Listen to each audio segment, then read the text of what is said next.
me presumptive analysis, go ahead and take the sample, because I need you guys back here, all right? Remember, at least 10 ml. How copy?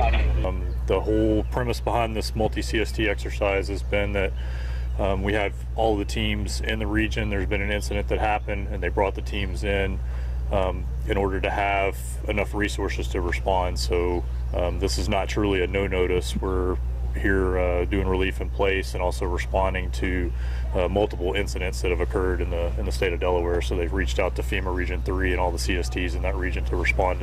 We'll see what they come up with now. Let me go ahead and tell Ops what we're looking at right now. We got one good bear paw. We're gonna have to take this neatly to the end of it, all right? In good ways, good type of. Yeah, so take it as neat as you can. When we go down range, it's pretty much in stages. We had main IC objectives or incident command objectives to do site reconnaissance, site characterization, and mitigation if necessary. So we pretty much do it in that set order until we start to get our hands dirty, per se. The last piece was the mitigation, and we mitigated it. So since there was a potential hazard of a blister agent possibly coming out of the steel drum, we mitigated it, so therefore it's no longer a hazard. Actually, there's an ongoing incident that involves a CSD in the Lewis, Delaware area, and there's intel from this site indicating that the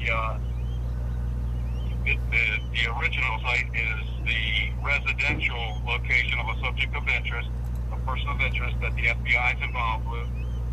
The FBI has nabbed that person, and intel at his residence is indicating a place that he was doing work at. So the situation was they had opened the Connex door, and they thought that it was loaded with barrels and that they couldn't make entry into it. They later discovered, after us talking with them back and forth, that there was a faux wall. It was a set of barrels that made it look like it was an actual wall, but it really wasn't. And it was just for a clandestine process that was happening behind the barrels to be covered from any prying eyes that would take a first glance. For battle tracking purposes, everything that they call back over the radio, or everything that they take pictures of that we get real-time uprange, or any video feeds that we have coming up, we're tracking their movements as they go through, trying to decipher and discover what process is going on downrange when they come upon a target. And all of those minds together collectively, working together with the downrange team, try to piece together what's going on in that particular process so we can advise the incident commander on courses of action. Hi, I'm Major Paulino. I'm the science officer with the 33rd CST, and we're actually in what's known as the ALS, or Analytical Laboratory System. It's a unit that helps us identify unknown chemicals, biologicals, as well as analyze different types of radiological spectra. When we're on site, we're actually able to provide results to the incident commander so he or she can make quick decisions on how to approach the situation that we've been called to. So for the sample we received from downrange, it was determined that it was a possible G-series nerve agent.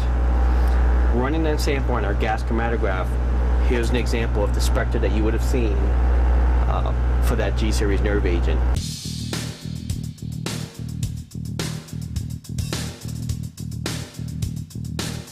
You know, we're the military's first responders, so that's our job is to go in and assess the situation, identify what's going on, and also to be able to assess any projected consequences from what's happening and be able to facilitate any additional military resources that may be needed within the CBRN response enterprise.